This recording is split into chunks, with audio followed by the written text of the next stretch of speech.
visio. Je vous remercie pour les réponses au sondage. Je viens de clôturer les questions et place maintenant à la séance. Bonjour Corinne. Bonjour à tous, toutes. Bonjour Emmanuel.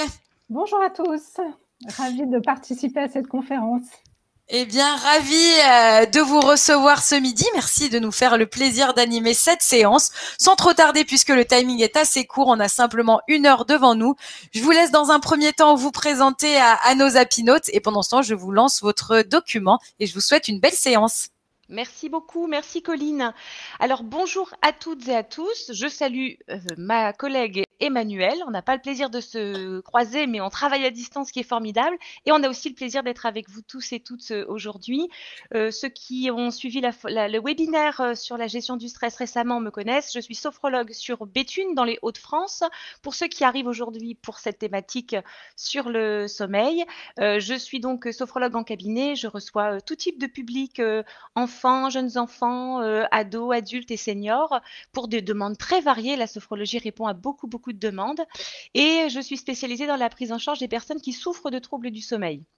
C'est pour ça que je suis avec vous aujourd'hui. Je vais laisser Emmanuel se présenter et puis après, comme ça, on pourra commencer. Oui, bonjour à tous. Emmanuel Langade. Donc moi, je suis diététicienne nutritionniste. Voilà. Après avoir travaillé à l'hôpital, je suis maintenant en libéral, donc en cabinet. Et je travaille aussi pour faire de la formation et des ateliers d'éducation en prévention santé. Et vous allez le voir pendant cette conférence, il y a des liens très forts entre le sommeil et une alimentation équilibrée. Voilà.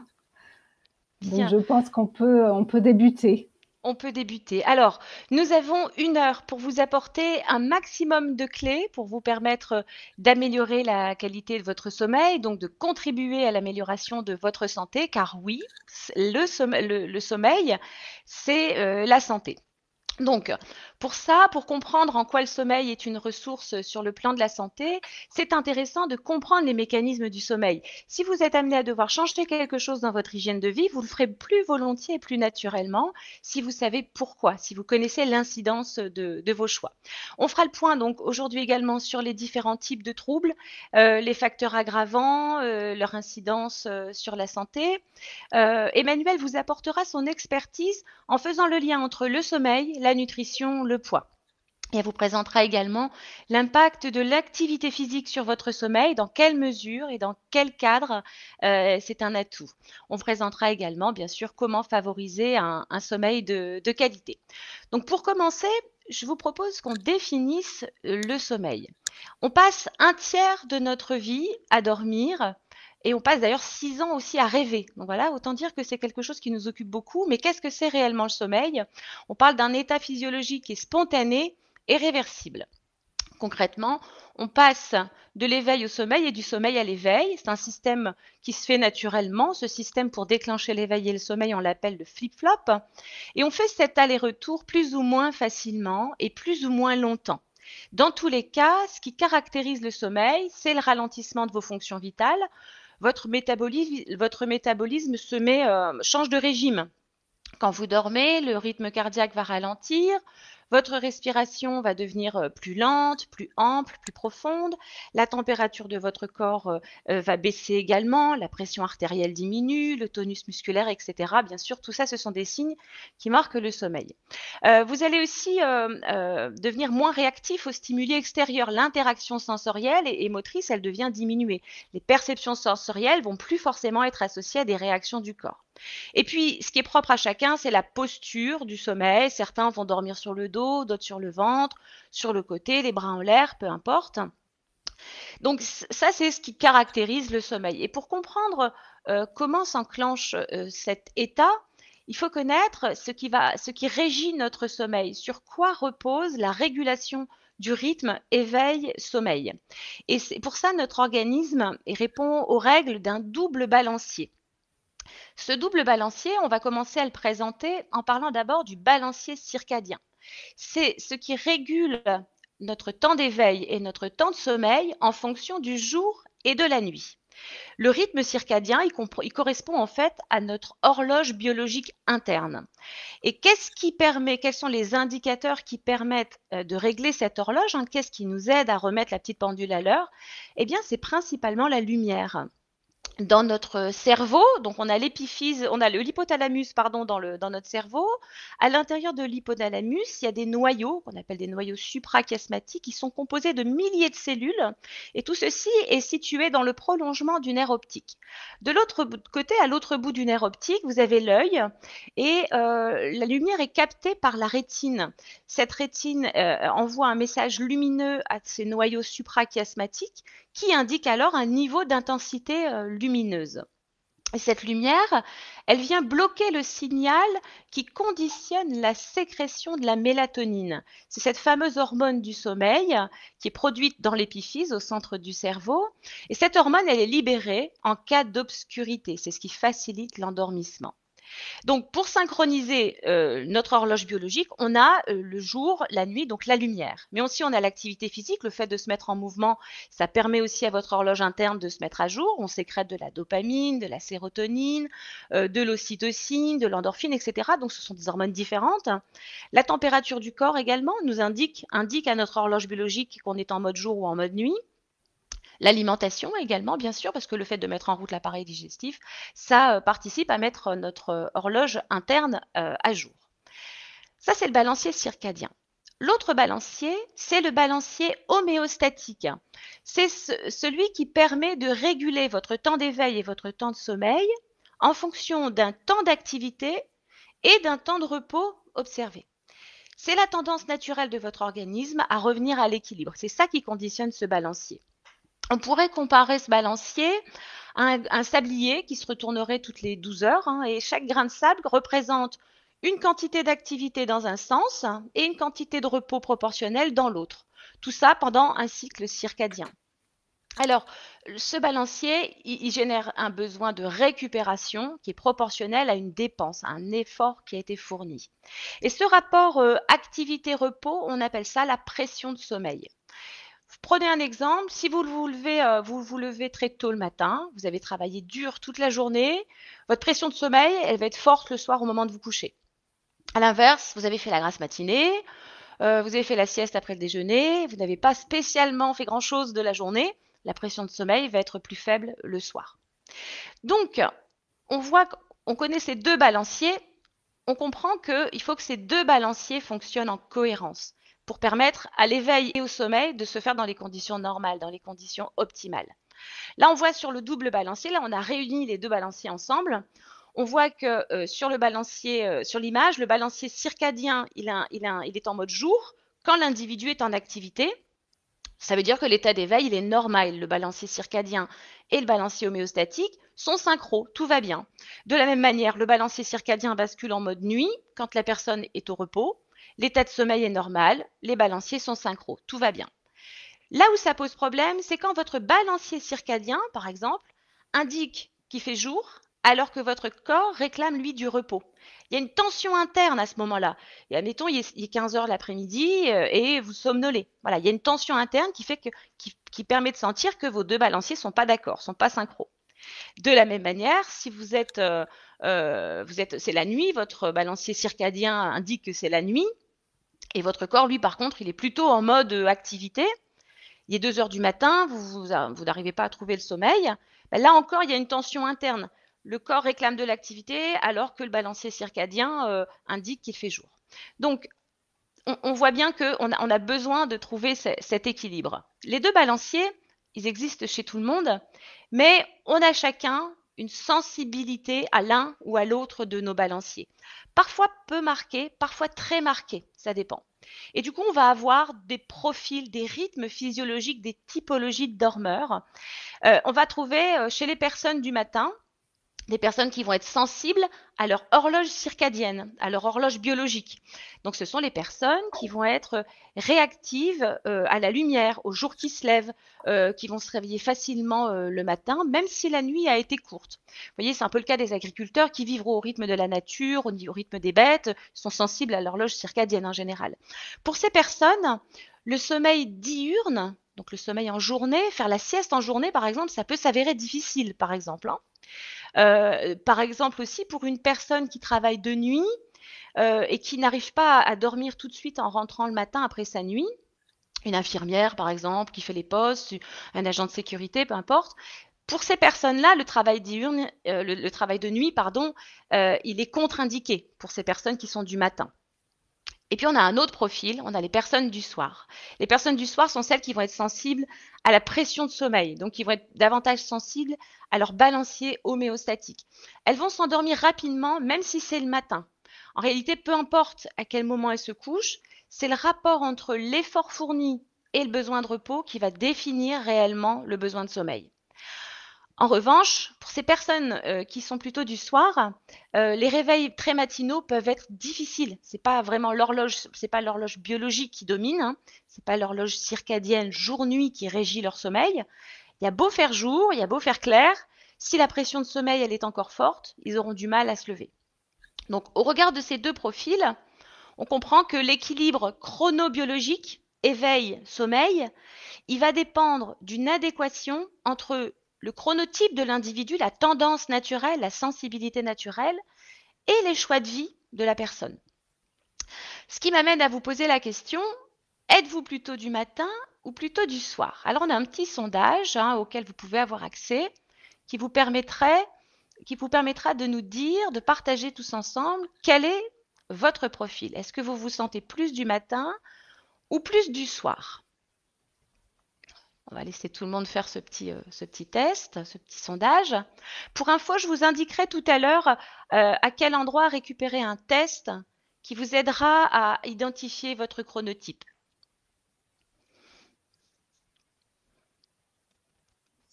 Allez, encore quelques secondes. Oh, mais c'est assez mitigé, hein. Pour l'instant, on est non pas à 50-50, mais pas loin. Donc, je laisse encore quelques secondes aux participants pour répondre à cette petite question. Puis, je vous partagerai les résultats. Allez. Super, merci. Voilà. Donc, êtes-vous plutôt du matin ou du soir? On a 44% des personnes qui sont plutôt du matin et 39% qui sont plutôt du soir. D'accord, ok, 39% du soir. Très bien. Bon, eh bien écoutez, je laisse la parole à Emmanuelle qui va continuer sur les cycles du sommeil. Eh bien, merci pour cette première introduction sur le double balancier. Alors, pour mieux comprendre votre sommeil, c'est important aussi de comprendre que finalement, notre sommeil, notre nuit, elle est composée de 4 à 6 cycles du sommeil d'environ 90 minutes. Et chacun de ces cycles comporte différentes phases. Alors, il y a la phase d'endormissement, où les muscles vont se relâcher, qui représente à peu près 5% du temps total de sommeil. Puis ensuite, vous avez le sommeil lent, léger, qui représente à peu près 50% de ce temps total de sommeil. Et il y a 27% du temps de sommeil qui est un sommeil profond ou très profond. Et alors, ce sommeil-là, on dit que c'est le plus réparateur. Il nous permet vraiment de réparer et d'être réparateur en profondeur. Et enfin, il y a un sommeil paradoxal qui est aussi appelé sommeil à mouvement oculaire, qui représente 18% du temps de sommeil total. Alors, si on l'appelle le sommeil à mouvement oculaire rapide, c'est aussi parce que, en fait, pendant ce temps-là, il y a une alternance entre des phases de sommeil profondes et des phases où il y a une activité cérébrale plus intense et des mouvements rapides des yeux. C'est aussi pendant ce sommeil paradoxal où on fait le plus de rêves très longs et aussi des rêves dont on se souvient. Donc voilà, si on regarde un petit peu l'enchaînement de ces cycles dans une nuit, on peut voir ici sur ce graphique qu'on appelle aussi hypnogramme. Là, vous voyez en fait, à partir de minuit jusqu'à 6h30, il y a différents cycles du sommeil qui s'enchaînent. Et ces différents cycles de sommeil on voit qu'il y a une proportion très variable entre le sommeil lent, le sommeil léger et le sommeil paradoxal. Et on remarque, si on regarde un peu plus précisément, que finalement, le sommeil profond, il est surtout présent au début de la nuit. Et en deuxième partie de nuit, vous allez avoir plus de sommeil léger et plus de sommeil paradoxal. Ici, sur le graphique, on le voit bien, il figure en rouge sur le graphique. Donc, on voit qu'en deuxième partie de nuit, ce sommeil paradoxal, il est plus présent, avec aussi des micro-réveils. Donc, si on regarde ce graphique, on peut se dire, en fait, c'est important quand même de privilégier un temps de sommeil en première partie de nuit qui sera du coup plus réparateur. On peut aussi s'interroger aussi sur les personnes qui travaillent de nuit ou qui ont des horaires décalés et qui du coup vont avoir un sommeil pendant la journée, parce que du coup, le sommeil pendant la journée, il va y avoir plus de sommeil paradoxal, donc il va être moins réparateur. On va avoir aussi plus de difficultés à avoir une obscurité complète, donc moins de production de mélatonine. Et puis, il faut savoir aussi que le matin, le corps produit du cortisol, qui est une hormone, finalement, l'hormone de stress, mais aussi l'hormone qui stimule et donc qui va nous empêcher, on va avoir plus de difficultés à l'endormissement. Donc, en fait, pour ces personnes qui travaillent de nuit ou qui ont des horaires décalés, l'idée, c'est les jours de repos, d'avoir une vraie récupération. Voilà. Alors, effectivement, le sommeil, ça nous permet, c'est vraiment essentiel pour nous pour rester en bonne santé et pour permettre à notre corps de récupérer. On récupère sur plusieurs plans. On va récupérer au niveau physique, au niveau psychique, au niveau nerveux, mais aussi au niveau intellectuel. En fait, il se passe plein de choses pendant notre sommeil, pendant ce temps de repos, et il y a de nombreux mécanismes qui se mettent en place au niveau physiologique. On peut parler des sécrétions hormonales, notamment des hormones de croissance, de la mélatonine, on en a parlé. Il y a aussi tout un processus de régénération cellulaire, notamment au niveau de la peau, des muscles, aussi une reconstitution des stocks d'énergie, une stimulation des défenses immunitaires, une régulation de la glycémie, un maintien de la température corporelle et encore plein d'autres mécanismes qui se mettent en place pendant ce temps de sommeil. On a remarqué aussi que ce temps de sommeil, il avait une action bénéfique sur les mécanismes d'apprentissage et de mémorisation. Et aussi, il nous permet de mieux gérer notre stress et notre émotion. Donc, vous voyez, ce temps de repos, ce temps de sommeil, il est essentiel pour nous. Il nous permet de nous régénérer et nous prépare, en fait, en quelque sorte, à l'état de veille qui va suivre. En revanche, si on a une privation de sommeil, les conséquences peuvent être très défavorables. Et là, si on reprend les mêmes plans, on voit qu'au niveau physique, on va retrouver un ralentissement au niveau des réflexes, une fatigue musculaire, une prise de poids, des problématiques aussi sur la régulation de la température corporelle. Au niveau psychique, on va avoir parfois des difficultés à se situer dans le temps, dans l'espace. Ça peut même aller jusqu'à des hallucinations. Au niveau nerveux, on va avoir une baisse de la vigilance et de l'attention.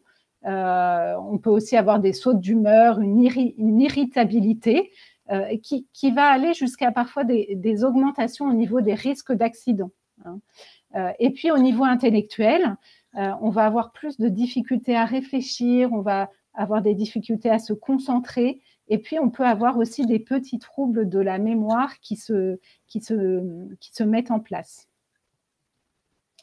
Alors, sur ce graphique, on peut retrouver la quantité de sommeil qui est recommandée selon les âges. Donc, vous voyez en bleu le nombre d'heures de sommeil qui sont recommandées et en rouge, une durée à peu près acceptable. On voit en fait, en fonction des âges, que cette durée de sommeil, eh bien, elle diminue avec l'âge. Hein, elle diminue avec l'âge. Donc, pour un nourrisson, on voit que en fait, la durée recommandée, c'est de 14 à 17 heures. Donc, il a besoin de longues périodes de sommeil pour bien récupérer. Un enfant de 6 à 13 ans, lui, on lui recommande de dormir entre 9 à 12 heures par nuit. Un adolescent, lui, il doit dormir entre 8 à 10 heures. Un adulte, entre 7 et 9 heures. Et un senior, il va avoir moins besoin de sommeil. Donc, il doit dormir entre 7 et 8 heures par nuit. Donc ça, c'est les recommandations. Mais en fait, il y a pas mal d'études qui ont été faites et qui montrent qu'il y a une majorité de jeunes et une majorité d'adultes qui sont bien en dessous des recommandations. Et que finalement, en fait, depuis 30 ans, on voit que cette durée du sommeil, elle ne fait que diminuer. Et ça, c'est souvent lié à nos modes de vie qui évoluent, à l'usage des écrans, beaucoup. Et en fait, on voit que les études, elles montrent qu'un tiers des Français adultes dorment moins de 6 heures par nuit, ce qui est très, très peu par rapport aux recommandations. Hein. Et cette dette de sommeil, elle existe malheureusement aussi beaucoup chez les jeunes.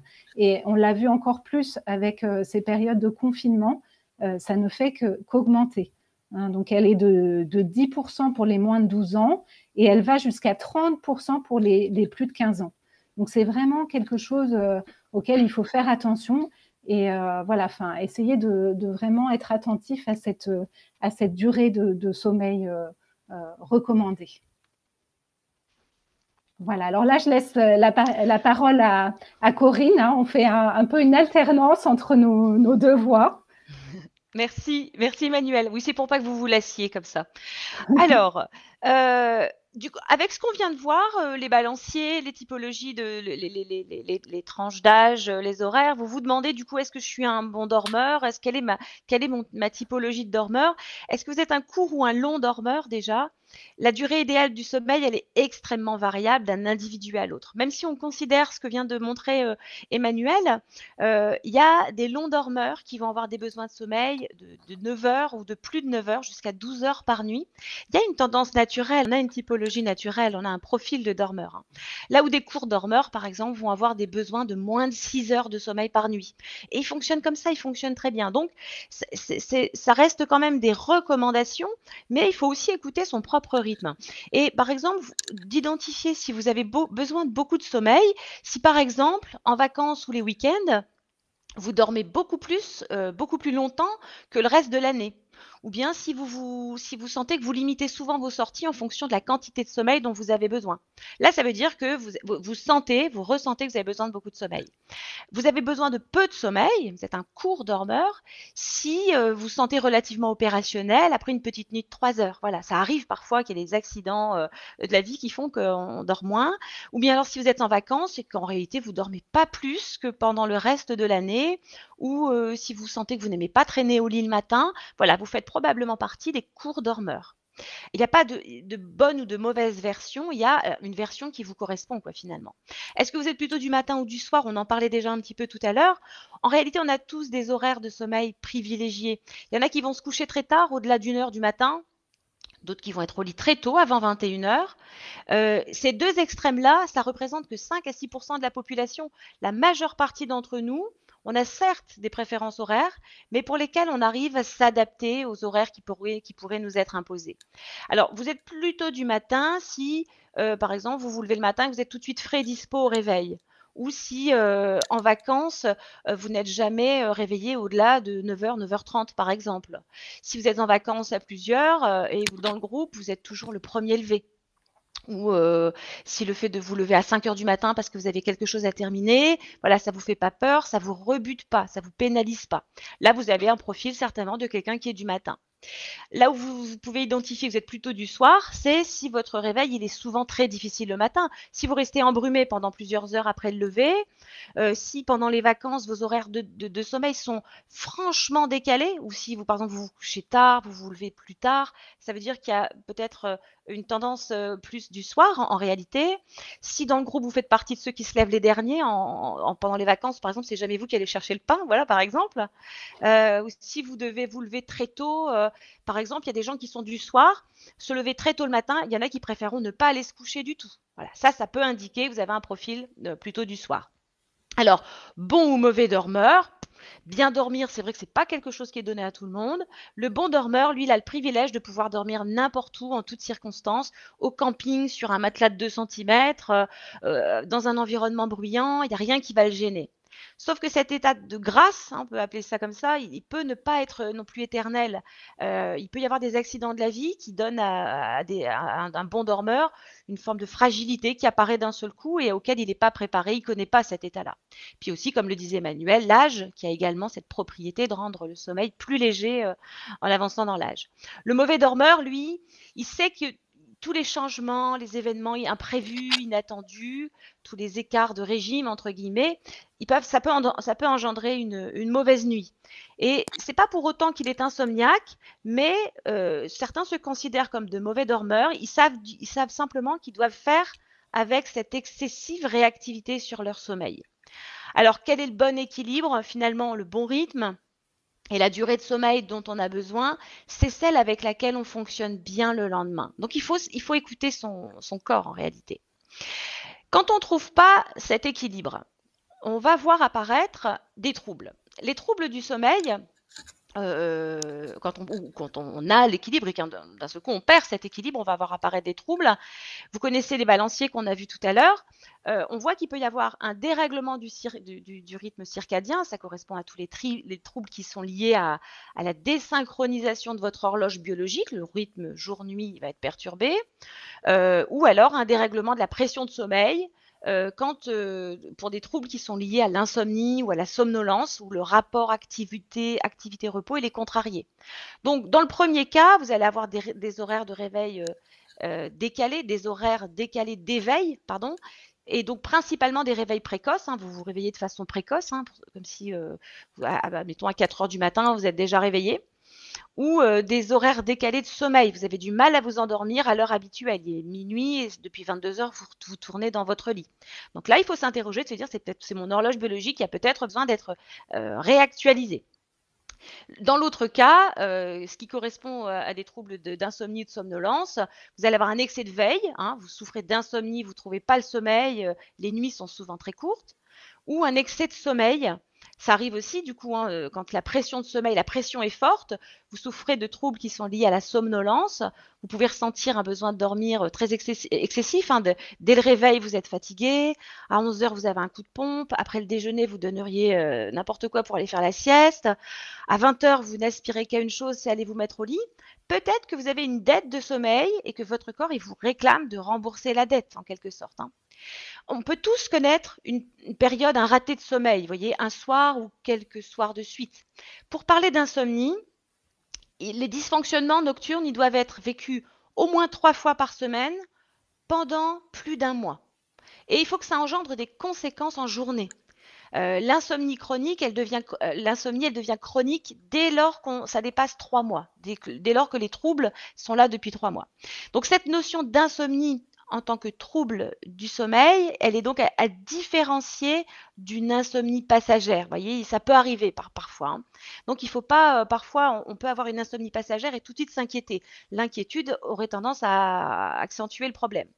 L'insomnie chronique sévère, elle touche 10% de la population. Mais on peut considérer qu'il y a 30 à 40% d'entre nous qui pourront connaître dans leur vie une période d'insomnie. C'est d'ailleurs plus fréquent chez les femmes. Les femmes sont 2 fois plus insomniaques que les hommes. Alors, il y a d'autres troubles. Parmi les autres troubles, on va rencontrer souvent des troubles respiratoires qui vont fragmenter le sommeil. Emmanuel y reviendra plus en détail tout à l'heure sur le syndrome des apnées du sommeil. Autant l'insomnie, elle est très souvent liée à des causes psychologiques, autant l'apnée du sommeil, elle est organique. C'est lié au surpoids ou à des prédispositions anatomiques particulières. Emmanuel vous en reparlera tout à l'heure. Certains troubles du sommeil vont être liés à des pathologies neurologiques. Par exemple, la maladie d'Alzheimer, les chercheurs se posent concrètement la question, est-ce que les troubles du sommeil sont la cause ou la conséquence de la maladie? Ils ont voulu savoir pourquoi les personnes atteintes d'Alzheimer, elles ont tendance à se réveiller fatiguées, elles ont des nuits de moins bonne qualité à mesure que les autres symptômes s'aggravent. Eh bien, leurs études ont émis une hypothèse. Les personnes âgées qui dorment moins en phase de sommeil profond, qui est la phase qui est indispensable pour consolider les souvenirs et se réveiller reposé, eh bien, ces personnes, elles ont des niveaux plus élevés de protéine Tau, qui est dans le cerveau, qui est la protéine qui participe à la progression de la maladie. Donc, c'est dire combien le sommeil, on sait combien c'est un allié, c'est un facteur de santé. Alors, il y a aussi de nombreux malades de Parkinson qui déplorent une mauvaise qualité de sommeil, qui sont souvent bloqués en seconde partie de nuit. Le sommeil est fragmenté et les réveils sont plus précoces. Le syndrome des jambes sans repos, qu'on appelle aussi les impatiences. Certaines personnes vont aussi avoir ces troubles, ces impatiences dans les bras également. Ça va se manifester par des picotements, des tiraillements, parfois une sensation de brûlure ou de tension.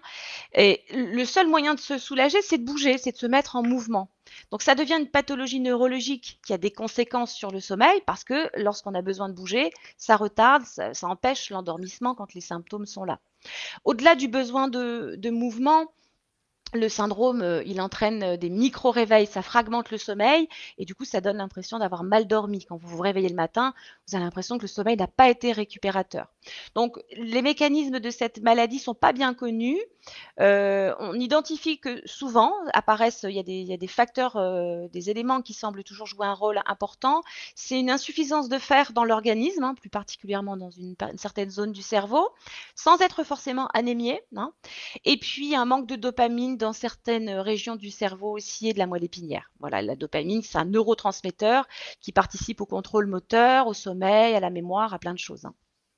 Donc, on voit bien que les pathologies du sommeil, elles sont quand même très complexes. La médecine du sommeil, elle fait appel à des spécialistes aussi variés que des psychiatres, des neurologues, des pneumologues, des cardiologues, des ORL, bien sûr votre médecin généraliste, qui par essence, il est pluridisciplinaire. Et ce qu'il faut bien avoir en tête, c'est que lorsqu'une personne se plaint de troubles du sommeil, eh bien, on fait le point sur l'ensemble des symptômes ressentis.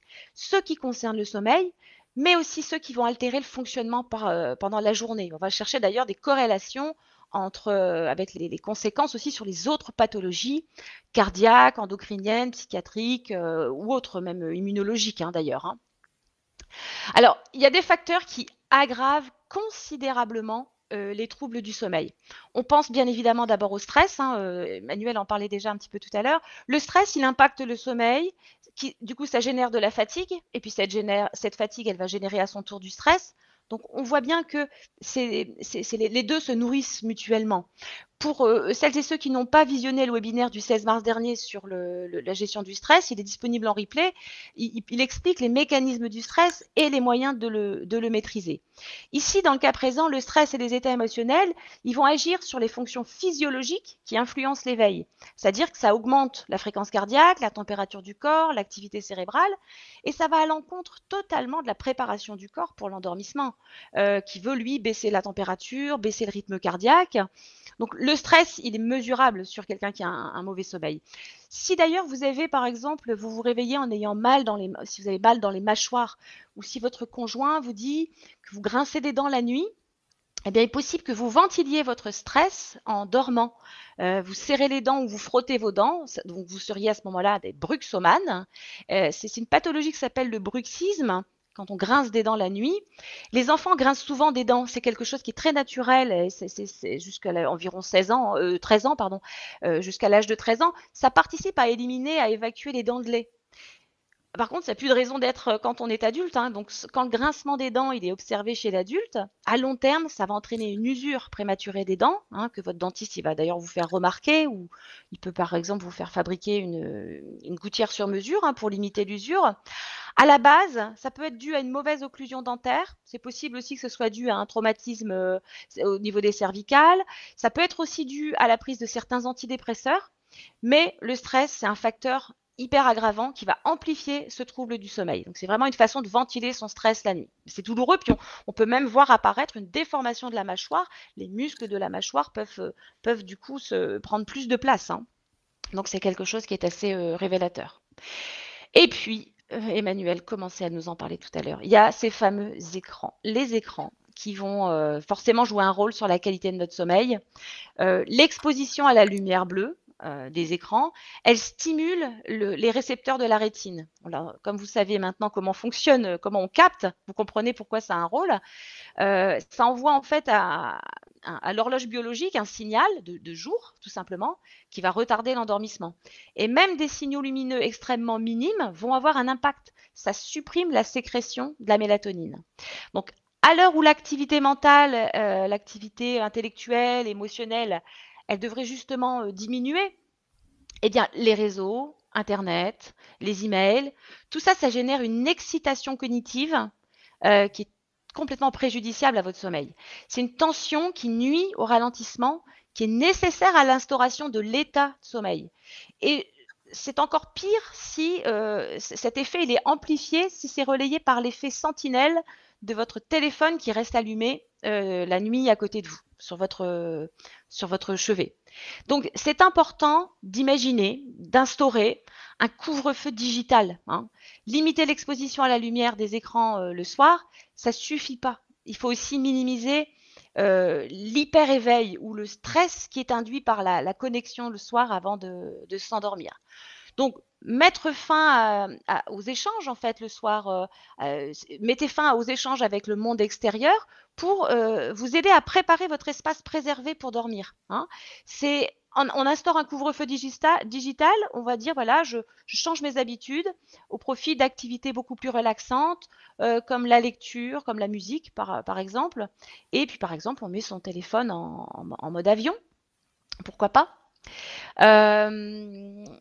Je crois que voilà, je laisse la parole à Emmanuelle pour prendre le relais sur le sommeil et la nutrition, le poids. Je fais une petite anecdote sur les écrans. C'est vrai qu'il y a même des personnes qui vont, s'ils ne se mettent pas en mode avion, visualiser leur message pendant la nuit. Donc voilà, ça relance un petit peu l'activité et voilà, ça peut avoir des conséquences très néfastes. Donc là, on va passer à un autre sujet qui est celui du lien entre le sommeil, la nutrition et le poids. Et en fait, on voit qu'il y a de nombreuses études qui ont montré qu'une dette de sommeil, des troubles du sommeil, une privation de sommeil entraîne par différents mécanismes une prise de poids. Sans s'en rendre compte en fait. Et on va comprendre que finalement le sommeil, il agit comme un régulateur d'appétit. Donc comment ça marche en fait, l'idée c'est que dès que vous diminuez la durée de votre sommeil, il y a deux mécanismes qui se mettent en place. Un premier mécanisme qui fait intervenir des facteurs hormonaux. Pendant le sommeil, en fait, notre corps va sécréter une hormone qui s'appelle la leptine, qui est une hormone qui va nous couper l'appétit et nous apporter la satiété, ce qui va nous permettre justement de dormir et de rester pendant des longues périodes à jeun. Et inversement, pendant la journée, notre corps va sécréter une autre hormone qui s'appelle la grébine, et qui, inversement, nous ouvre l'appétit, et notamment vers des aliments qui contiennent des sucres, pour nous donner de l'énergie, pour pouvoir réfléchir, bouger, faire tout ce qu'on a à faire pendant la journée.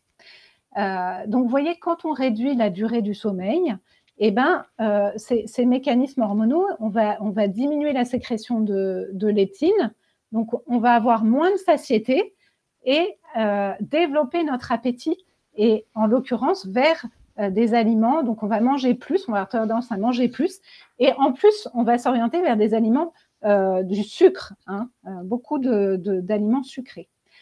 À ces facteurs hormonaux vont s'ajouter des facteurs comportementaux. Quand on augmente les temps d'éveil, on va augmenter également les temps de disponibilité pour manger. Donc on va avoir plus tendance à manger parce que le temps pour manger est plus long.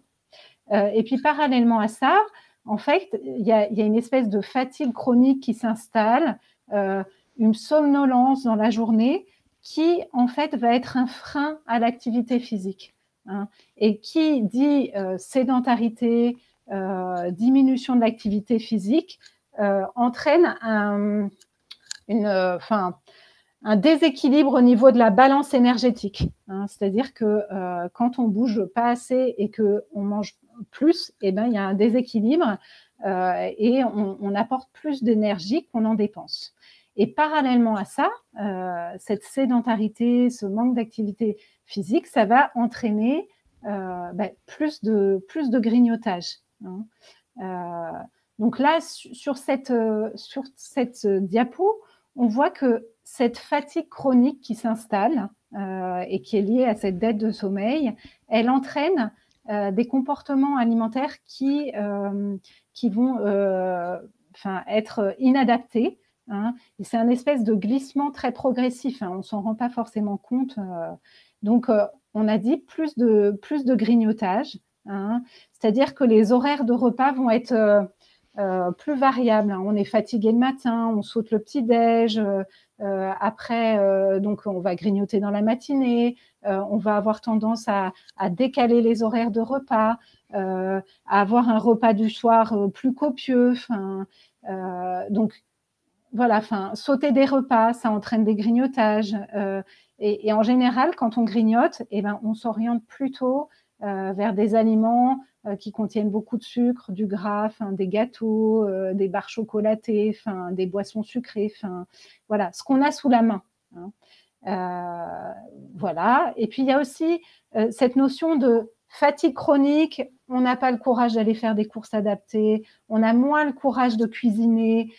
Du coup, on va plus s'orienter vers des plats préparés. On va avoir tendance à faire des commandes.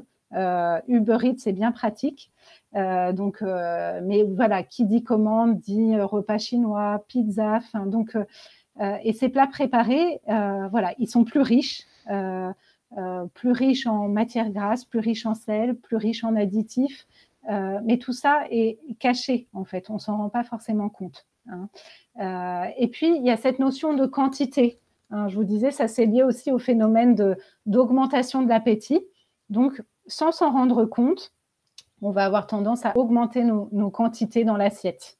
Hein, donc, vous voyez, il y a plein de petites choses qui se modifient avec la fatigue chronique. Donc là, sur cette diapo, on voit que, en fait, tout est interconnecté.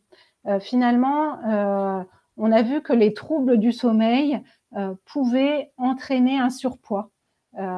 Mais inversement, un surpoids peut entraîner des troubles du sommeil ou une alimentation déséquilibrée peut entraîner un surpoids, mais aussi un trouble du sommeil. Donc, tout est un peu interconnecté et c'est important finalement de prendre soin de soi en ayant une vision globale, en travaillant un petit peu sur tous les pôles.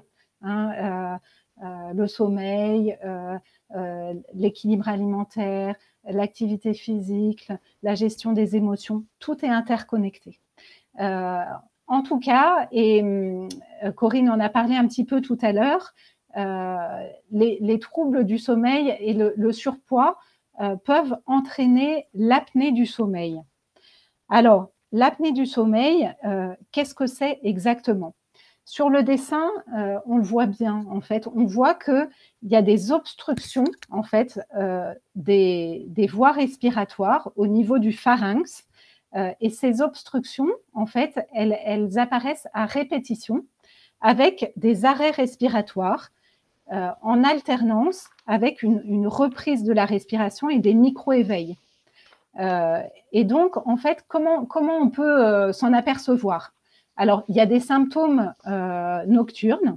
Les symptômes nocturnes, ça va être des ronflements très forts, des pauses respiratoires, hein, donc des ronflements très forts, et puis après, tout d'un coup, un silence.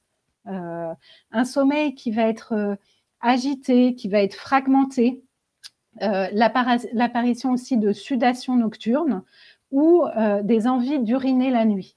Donc, tout ça, c'est des symptômes qui peuvent alerter une personne sur une éventuelle apnée du sommeil. Et puis, il y a aussi des symptômes qu'on remarque dans la journée. Donc, ça va être des troubles au réveil. Hein, on va avoir beaucoup de mal à se réveiller. L'impression même avec une longue nuit, une longue durée de sommeil, de ne pas du tout avoir récupéré. Hein, des somnolences dans la journée. hein, voire même quand on est en train de conduire, ça peut être dangereux, hein. Des troubles de la mémoire, de l'attention, des troubles d'irritabilité. Enfin, donc ça, c'est tous ces petits symptômes peuvent alerter. Et à ce moment-là, l'idée, c'est d'aller consulter. Alors, bon, on en a parlé, hein, surpoids, l'excès d'alcool, la prise de certains médicaments peuvent favoriser l'apnée, hein. Et puis, en fait, ce qui se passe avec le surpoids, c'est que, en fait, on a aussi, quand on est en surpoids, de la graisse qui s'accumule au niveau du cou et du coup, ça favorise ces obstructions. En tout cas, si on a des doutes, c'est bien de faire des examens complémentaires.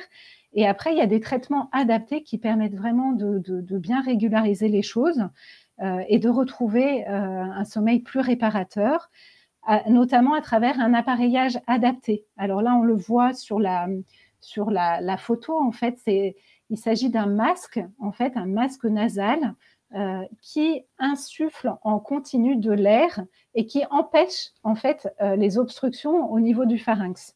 On appelle ça un traitement à pression positive continue. Alors, quand l'apnée n'est pas trop sévère, il y a aussi des appareillages dentaires spécifiques. On appelle ça des orthèses d'avancée mandibulaire qui peuvent régler le souci. Il y a un point aussi qui est important de souligner, c'est des troubles du sommeil peuvent aussi entraîner des troubles au niveau de la régulation de la glycémie, du métabolisme des sucres. Et donc, un mauvais sommeil peut entraîner des troubles au niveau de la sécrétion d'insuline, hein, qui est l'hormone qui nous permet de réguler notre taux de sucre dans le sang, et donc des problèmes de régulation de la glycémie qui peuvent, s'ils deviennent importants, entraîner un diabète. Donc voilà, donc tout ça, tout est lié, tout est connecté, on va dire, hein. C'est important de bien voir ça. Alors, si on regarde plus précisément sur l'équilibre alimentaire, déjà, c'est important de se dire, on essaye d'avoir un bon équilibre alimentaire. Oui, mais c'est quoi un bon équilibre alimentaire, hein? Donc là, j'ai essayé très, très schématiquement de reprendre un peu les éléments de l'équilibre alimentaire. En premier point, je dirais, c'est avoir une alimentation variée et en quantité adaptée.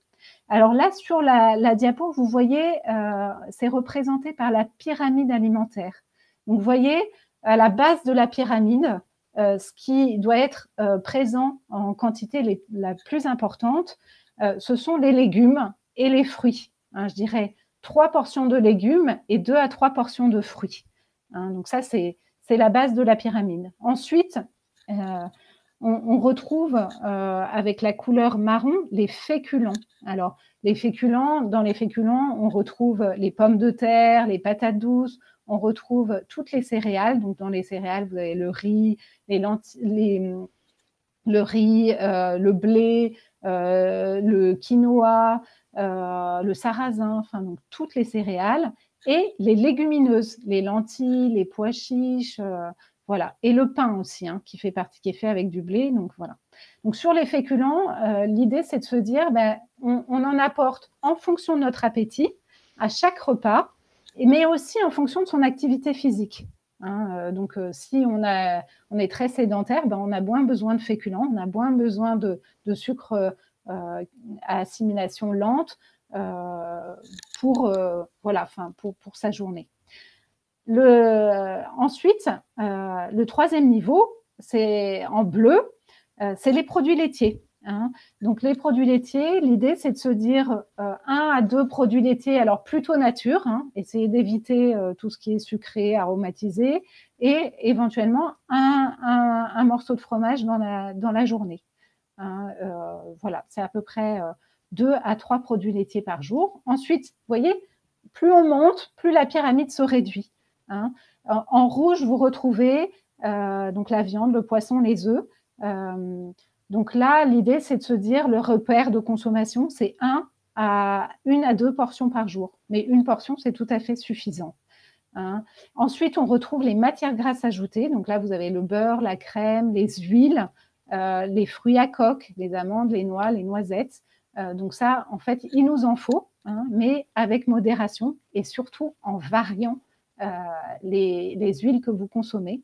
Et vous retrouvez à la pointe de la pyramide tout ce qui concerne les produits plaisir, les produits sucrés, les produits gras et sucrés. Donc ça, ça reste à consommer avec modération.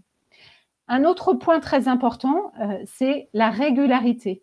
3 repas par jour à horaires réguliers, avec éventuellement une collation dans l'après-midi, mais voilà, de respecter des horaires, de ne pas sauter de repas.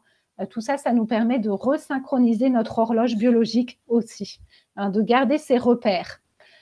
Écouter ses sensations, écouter ses sensations corporelles, le plaisir de manger, les différentes saveurs, la faim, la satiété. Être à l'écoute des messages que nous envoie notre corps. Déguster, mastiquer, être à table, sans écran. Là aussi, le sans écran, il est important. Et la durée d'un repas, elle doit être à peu près de 20 minutes.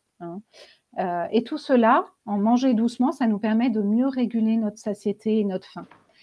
Préférer le fait maison aux aliments ultra transformés, j'en ai déjà un peu parlé, mais ça nous permet de mieux évaluer les matières grasses, les sucres ajoutés, les additifs. Et puis enfin, pas de régime restrictif, mais plutôt un rééquilibrage si on a besoin. C'est-à-dire que les gens qui vont exclure tout un groupe d'aliments, qui vont faire des régimes très restrictifs, ils vont perdre du poids très vite, mais après, ils vont récupérer ce poids. C'est ce qu'on appelle le mécanisme du yo-yo. Ils vont récupérer le poids, voire avoir un poids supérieur. Donc, c'est sur le long terme pas du tout intéressant. Et puis, en plus, parfois, il y a des comportements alimentaires inadaptés qui apparaissent avec du contrôle, de la frustration, des craquages. Et donc, tout ça, c'est pas bon. Donc, on parle vraiment d'équilibre, de rééquilibrage plutôt. Alors, si on se concentre plutôt sur le dîner, un dîner pour mieux dormir, mais quels sont les grands principes qu'il faut respecter? L'idée, c'est de respecter 2 à 3 heures avant de coucher. C'est-à-dire que si on dîne trop tôt, on risque de se réveiller très très tôt en ayant faim, donc c'est pas bon. Et si on dîne trop tard, en fait, on va avoir des problèmes à l'endormissement. Et notamment encore plus si le repas est copieux, s'il est gras, s'il est riche en protéines, parce que en fait, cette digestion va être beaucoup plus longue. Ça va entraîner une augmentation de la température corporelle et du coup, nous empêcher de nous endormir correctement. Parallèlement, il faut faire attention aussi à l'alcool. L'alcool, c'est un faux ami. C'est-à-dire qu'en fait, l'alcool, ça relâche les muscles et du coup, ça entraîne des ronflements. Donc, on s'endort très vite. Mais après, on a un sommeil très instable, surtout en deuxième partie de nuit, et c'est pas bon non plus. Les excitants aussi. Éviter les boissons excitantes, café, thé, le Red Bull, par exemple, de choses comme ça. Enfin, après 16 heures, c'est très mauvais parce que ça va nous stimuler et empêcher un bon endormissement. Donc, sur la caféine, elle agit au bout d'une demi-heure et pendant 2 à 3 heures. Ce qui est important aussi, c'est de privilégier des féculents qui vont être riches en fibres parce que les fibres, elles vont permettre de ralentir la digestion et l'absorption des sucres et de permettre une assimilation plus sur la durée et de ne pas avoir d'hypoglycémie pendant la nuit. On peut penser aussi au rituel tisane parce que le fait d'avoir un petit rituel au coucher, ça favorise l'endormissement. En plus, les tisanes, vous pouvez avoir des tisanes qui ont des vertus thérapeutiques calmantes, donc relaxantes, donc c'est important. Et le fait de boire une boisson chaude, ça permet aussi de mieux réguler la température, de faire baisser la température corporelle. Donc ça, c'est intéressant. Voilà, là, je vous ai mis une petite image très concrètement. Comment est composé le dîner. Donc, une belle portion de légumes, crus et ou cuits. Une portion de féculents, complet de préférence, pour favoriser cette assimilation sur la durée. Une petite portion d'aliments protidiques. Parce que si vous avez une trop grosse portion de viande ou de poisson, vous allez avoir du mal à vous endormir parce que la digestion va être plus longue. Mais une petite portion, c'est utile, parce que les féculents et les protéines, elles apportent du tryptophane qui sont utiles à la synthèse de la mélatonine, qui est l'hormone du sommeil. Donc tout ça, c'est bon pour favoriser l'endormissement. Et vous pouvez finir en dessert par un petit laitage nature et ou une portion de fruits.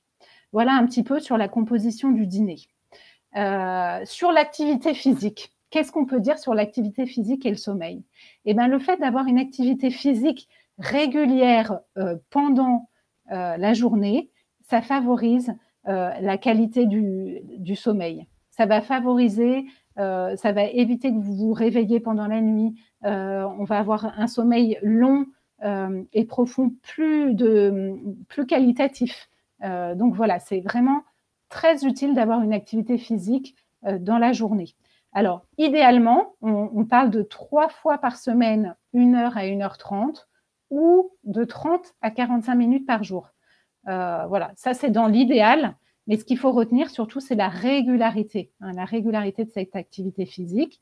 Pratiquer avant 19h, parce que si elle est très intense et tard le soir, il y a des hormones de stimulation qui sont sécrétées pendant l'activité physique qui vont empêcher l'endormissement, à l'extérieur de préférence, pour profiter de la lumière du jour et resynchroniser vos rythmes. Sans parler de tous les autres bénéfices de l'activité physique, diminution du stress, bien-être, bonne masse musculaire, poids stable, réduction de pas mal de maladies chroniques, les cancers, les maladies cardiovasculaires, le surpoids. Donc voilà, il y en a des tonnes des bénéfices sur l'activité physique. Voilà. Donc, du coup, je laisse la parole à Corinne et je vois que le temps passe, le temps file, le temps va trop vite. On est tellement absorbé par ce contenu très intéressant, Emmanuel. Les autres remèdes, quels sont les autres remèdes pour améliorer le sommeil? Eh bien, partir du principe que pour remédier aux difficultés de sommeil, c'est déjà avoir une vision assez claire, assez objective. On va avoir les outils pour mesurer votre sommeil. Et bien sûr, je vous parlerai de sophrologie parce que c'est un outil très efficace pour améliorer la qualité de votre sommeil. Alors, les outils pour mesurer votre sommeil, avant d'envisager des traitements, c'est ça en fait pourquoi on vous les présente ici, il faut procéder à l'exploration de votre sommeil, c'est-à-dire à l'analyse, à la lecture, à l'évaluation de votre sommeil pour essayer de comprendre en fait d'où viennent les dysfonctionnements. Pour ça, votre médecin généraliste, il peut vous prescrire une polysomnographie, c'est un examen complet qui va explorer votre sommeil. On va mesurer l'activité de votre cerveau, les muscles de la face, les muscles des jambes, l'activité des globes oculaires, l'activité cardiaque. On va mesurer aussi, on va observer l'activité respiratoire, le débit, les interruptions, la saturation d'oxygène dans le sang. Donc, c'est vraiment un ensemble de mesures qui vont permettre d'obtenir un tracé sur lequel on va pouvoir lire votre sommeil, lire les stades de sommeil, les micro-réveils, voir le nombre d'apnées, etc. Donc, c'est un bilan complet qui est très intéressant et qui permet vraiment c'est quelque chose de très factuel. Et puis, il y a aussi le TIL, qui est un test itératif de latence d'endormissement, qui permet de mesurer factuellement le temps nécessaire pour vous endormir. Ça, ce sont des examens factuels, ce sont vraiment des outils de mesure. À la différence de l'agenda du sommeil, qui lui va être déclaratif. Cet agenda du sommeil, il va vous permettre d'analyser la quantité et la qualité de votre sommeil sur une période donnée, admettons sur 15 jours ou sur 3 semaines, ou sur un mois, voyez, pour avoir un relevé des informations que vous allez faire sur 24 heures. Donc, vous faites état de vos ressentis en journée, l'heure à laquelle vous vous êtes couché, l'heure à laquelle vous vous êtes réveillé, évaluer la qualité au réveil, l'état de forme en journée, est-ce que vous avez rêvé la nuit, est-ce que vous êtes réveillé pour aller aux toilettes, etc. C'est très intéressant de tenir cet agenda. Personnellement, j'ai souvent observé, moi, chez des personnes qui avaient un ressenti catastrophique de leur sommeil, à la lecture de leur agenda, elles réalisent qu'en fait, elles dorment en moyenne 7 heures par nuit, que la qualité au réveil est plutôt bonne en général, mais elles identifient grâce à leur agenda qu'en fait, elles se réveillent systématiquement la nuit pour aller aux toilettes. Et ce qui est pénible, c'est de se rendormir. Et c'est ça qui leur donnait cette impression d'avoir un très mauvais sommeil. Je pense à une dame en particulier, parce que ça fait référence à ce que vient de dire Emmanuel, le rituel de la tisane. Chez certaines personnes, ça peut ne pas convenir parce que cette dame en particulier à qui je pense, elle a supprimé le rituel de la tisane, du coup elle a arrêté de se lever la nuit et du coup elle a refait des nuits complètes. Chez certaines personnes, ça peut suffire. C'est qu'un exemple, mais disons que l'agenda du sommeil, il aide à donner une vue globale et bien réaliste. Et ça va aider votre médecin à faire un bon diagnostic, en fait, au regard de ce que vous lui fournissez. Pour mesurer aussi le sommeil, on a l'échelle de somnolence d'Epworth, qui est comme d'autres outils de ce genre, hein, c'est pas le seul. Ça permet d'évaluer le risque de somnolence en journée. Encore une fois, c'est quelque chose qui est déclaratif, hein. C'est vous qui appréciez la probabilité de vous endormir devant la télé, si vous êtes passager en voiture, si vous êtes, je sais pas, en train de travailler, etc. Là encore, ça aide votre médecin à faire un bon diagnostic. Ça donne des billes pour comprendre la problématique.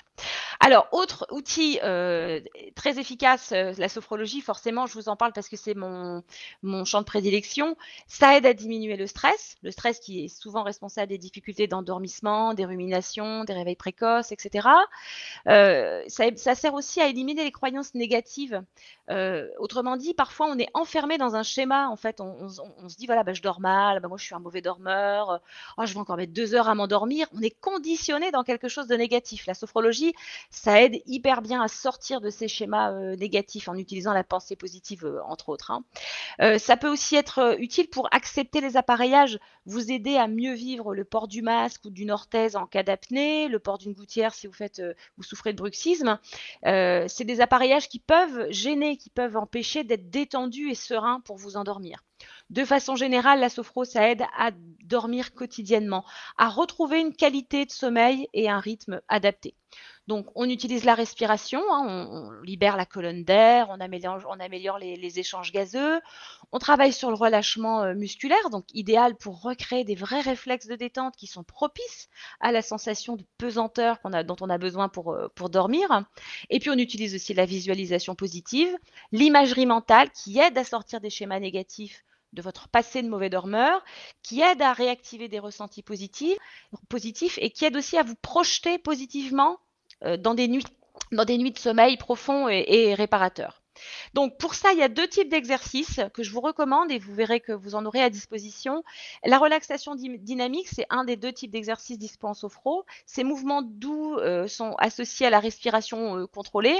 Ils vont vraiment vous aider à favoriser le relâchement, à vous recentrer. Vous voyez, quand on se disperse le soir au coucher, on rumine, on cogite, voilà, ça va vraiment vous aider à vous recentrer sur vous, votre corps, votre respiration, etc. Et puis, ça vous aide aussi à reprendre conscience de votre schéma corporel, c'est-à-dire vous dans votre globalité. Le corps connu, hein, ce qui est observable, ce que je vois, mon reflet dans le miroir, mais c'est aussi mon corps vécu, ce que je perçois de mon corps, hein, les battements cardiaques, la respiration, la chaleur dans le corps, etc. Et puis le corps exprimé, c'est aussi prendre conscience du schéma corporel, c'est aussi ce qui est en lien avec toute l'activité mentale, mes émotions, mes pensées, etc.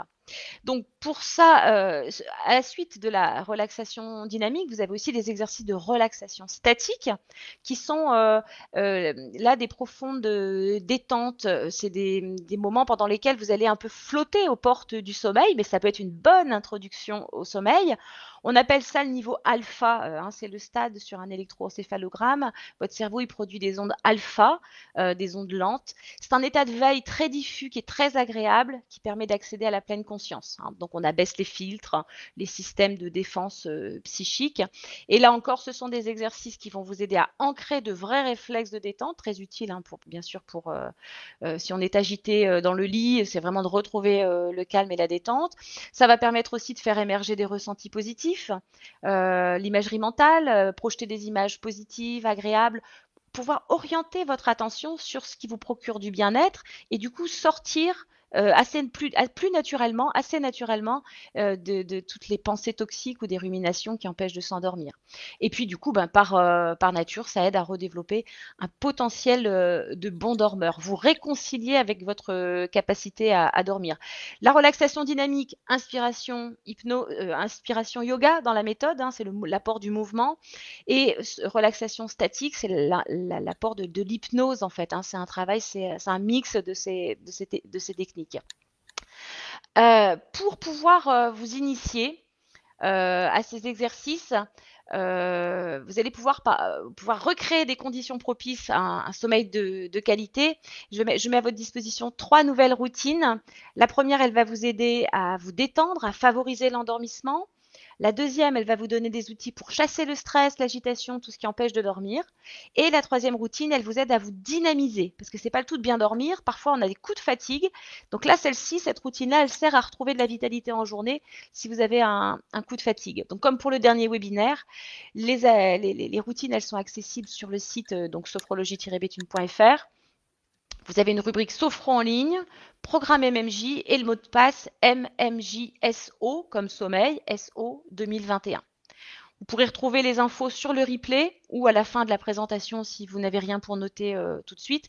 Je vais redonner la parole à Emmanuel pour qu'on puisse terminer à peu près dans les temps à propos de l'hygiène du sommeil.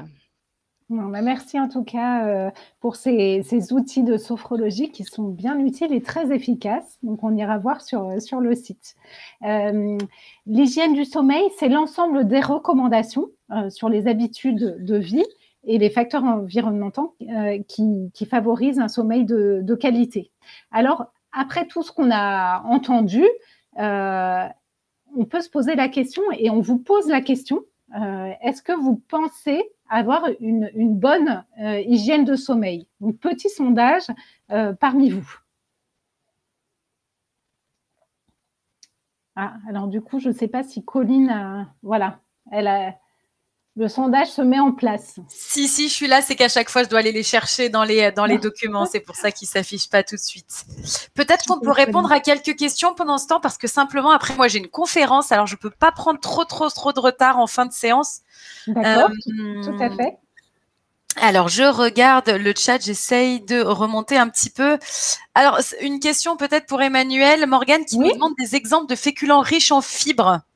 Oui, alors tout à fait. Donc, alors les féculents riches en fibres, ça va être au niveau des céréales, tout ce qui n'est pas raffiné.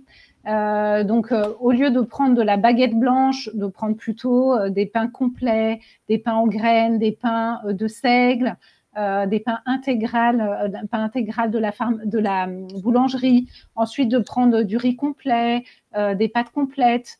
Les légumineuses aussi sont très riches en fibres, comme les lentilles. Ça, c'est un très bon féculent riche en fibres. Ou encore, voilà, en gros, voilà, privilégier ces féculents-là, c'est toujours utile. Parfait, merci beaucoup. Et je partage les résultats. Avez-vous une bonne hygiène du sommeil? 35% nous répondent oui, 32% non et 15% je ne sais pas. D'accord. Donc, voilà, en tout cas, c'est important de pouvoir y travailler. Donc, en fait, on s'est dit avec Corinne, c'est bien pour conclure un petit peu nos propos, de terminer sur, on va dire, 10 commandements du bon dormeur ou enfin des éléments essentiels pour favoriser un bon sommeil. Donc, bien sûr, le respect des rythmes personnels. On a vu qu'il y a des personnes qui sont plutôt du matin, du soir. Il ne faut pas aller à l'encontre de ces rythmes personnels. Donc, ça, il y a des différences très, très nettes entre les personnes. Un environnement propice au sommeil. Donc, on a parlé des écrans, de la température de la chambre, de la literie, de mettre son téléphone un peu à l'écart, des horaires de sommeil réguliers, la régularité, les rythmes, avoir une activité physique régulière en journée, une alimentation équilibrée avec des horaires réguliers encore, un dîner léger, pas trop gras, sans alcool, pas d'excitant après 17 heures, pas d'écran avant de dormir, ça c'est essentiel.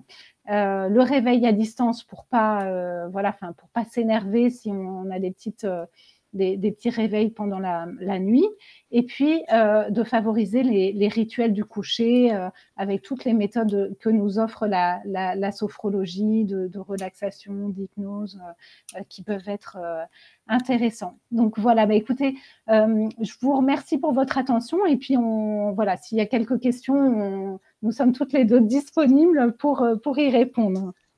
Merci beaucoup à toutes les deux. Je reviens. Alors, je suis désolée, je vais vous lancer en même temps. Je lancerai en même temps le sondage de fin pour qu'on puisse gagner un petit peu de temps. Et pendant ce temps, effectivement, on peut faire un temps questions-réponses. Une question, alors, est-ce que les heures avant minuit sont les plus importantes?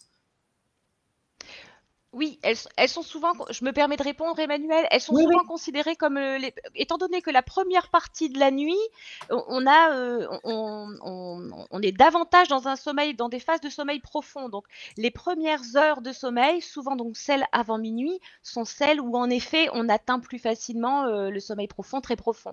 Donc, c'est les heures les plus récupératrices, en effet. C'est bien de prendre le train avant minuit, voilà. Merci beaucoup. Hop, j'essaye de remonter un petit peu. Est-ce que vous avez des exemples d'agenda du sommeil? Oui, alors justement, j'ai vu la question passer sur le lien qui était mis sur la diapo vers le site pour bénéficier des rituels de Sophro. Je tiens à mettre, j'ai mis à disposition également deux choses. Il y a un document qui est un test que vous pouvez faire pour découvrir votre typologie de dormeur. Est-ce que vous êtes couche tôt, couche tard, hein, vous êtes plutôt du matin, plutôt du soir. Ça vous aide à mieux identifier votre typologie de dormeur. Et un agenda du sommeil avec des consignes, des exemples, enfin des indications pour vous aider à le remplir. Donc les deux documents sont disponibles sur la page des rituels que vous pouvez télécharger librement sur le site, avec le même mot de passe que tout à l'heure, hein, ce que j'ai indiqué sur la diapo. Et sinon, vous avez aussi le site du réseau Morphée, qui est un réseau de santé qui s'occupe des troubles du sommeil et qui donne pas mal de conseils et voilà, enfin, d'éléments, de ressources pour améliorer la qualité de votre sommeil. Donc, il y a une partie sur l'adulte et il y a aussi un site spécifique pour les enfants et les adolescents. Et il y a plein de ressources, c'est très bien fait, enfin, ils sont très actifs. Hyper bien, ouais. Morphée, ouais, très très bien. Merci beaucoup. Alors, une petite question, je remonte un petit peu. Comment récupérer lorsqu'on a un sommeil interrompu, notamment avec des enfants en bas âge? Je me permets de répondre, Emmanuel, Oui. sur les personnes qui ont des enfants en bas âge et qui auraient tendance à avoir leur horloge biologique, leur horloge interne désynchronisée du fait de ces interruptions régulières. Ce qu'il faut déjà, c'est peut-être profiter des temps de sieste aussi des enfants, pour des temps de repos des enfants, pour récupérer un petit peu sur ces phases-là. Ce qu'il faut se dire, c'est que progressivement, il faut faire en sorte quand on sort de ces âges de l'âge des enfants quand ils n'ont pas un bon sommeil, c'est de retrouver progressivement, on ne peut pas retrouver du jour au lendemain un sommeil de qualité, enfin des horaires réguliers, mais c'est de progressivement retrouver cette régularité, retrouver progressivement un sommeil à heure fixe. Maintenant, quand c'est pas possible, pour récupérer, moi je recommande les relaxations, vous voyez, comme celles qu'on fait en sophrologie. 20 minutes de relaxation vous offre en termes de récupération pour le corps l'équivalent presque de 2 heures de sommeil. Votre corps récupère énormément. Donc faites la sieste utile, hein, je dis toujours ça parce que c'est des siestes qui sont de nature à vraiment vous permettre de recharger les batteries très rapidement. Vous aurez dans les rituels disponibles, les routines disponibles sur le site, mais même sur le webinaire précédent, vous pouvez avoir accès aux deux. Ça donne des pistes pour vous aider à récupérer en journée. Je complète sur l'histoire de la sieste. En fait, l'idée sur les siestes, c'est de ne pas faire des siestes trop longues. Donc, en fait, bon, il y a soit les micro-siestes où c'est plus de la récupération qui dure moins de 5 minutes. Hein, ça, vous pouvez même le faire au travail. Ou sinon, d'avoir des siestes de 15 à 20 minutes. C'est très récupérateur. Mais de ne jamais aller au-delà de 90 minutes, c'est-à-dire la durée d'un cycle. Parce qu'après, en fait, vous risquez de modifier et de perturber le rythme de sommeil de la nuit suivante. Voilà, donc en fait, vous récupérerez plus en faisant des siestes pas trop longues. Et de ne pas dormir non plus dans le noir en journée, pour que votre horloge biologique, vous voyez, votre balancier circadien identifie bien le jour et la nuit. Faites les siestes la journée dans une pièce qui reste lumineuse et dormez dans le noir profond la nuit. Ça aussi, ça aide aussi l'horloge interne à se resynchroniser. C'est pour ça d'ailleurs qu'il ne faut pas faire la sieste des bébés dans des pièces trop noires en journée. C'est leur habituer à caler leur horloge biologique d'ailleurs sur le jour et la nuit. Merci beaucoup. Allez, encore une petite question de Morgane. La tisane, est-ce qu'elle doit être prise 2-3 heures avant le coucher à l'instar du repas? Oui, alors cette histoire de tisane, ça peut être bénéfique pour certains et moins pour d'autres. C'est vrai que les personnes âgées, elles ont tendance à me dire souvent « Ah oui, mais moi, la tisane, après, je me lève toute la nuit. » Donc après, c'est vrai que tout ça, c'est c'est des conseils un petit peu généraux, mais qu'il faut voilà, assouplir et adapter à chaque personne. Donc oui, pourquoi pas 2-3 heures avant, pourquoi pas, hein, c'est vraiment finalement très personnel, hein, ce rituel tisane, hein. Parfait. Eh bien, merci beaucoup à toutes les deux. On va devoir malheureusement voilà, clôturer cette séance puisqu'on a déjà pris un quart d'heure de retard et il faut que eh bien, j'ai une autre conférence juste après. Donc, un grand merci à toutes les deux pour vos conseils. C'était très intéressant d'avoir vos deux visions et beaucoup de remerciements de la part des apinotes également dans le chat. Moi, je reste encore quelques secondes puisque j'ai partagé le sondage de fin. Mais Emmanuel, Corinne, un grand merci à toutes les deux et je vous souhaite une belle après-midi. Merci beaucoup. Merci à tous Merci et à bientôt. beaucoup. Merci à tous. Peut-être juste avant de fermer ma caméra, de rappeler qu'il y a une conférence dans le cycle proposé par la MMJ sur le télétravail. Bien vivre le télétravail, rester en bonne santé avec le télétravail, c'est le 6 avril prochain. Donc restez attentifs à cette date. La MMJ toujours avec la MMJ, hein, bien sûr. Merci beaucoup. Merci. Corinne. À bientôt. Au revoir. Au revoir.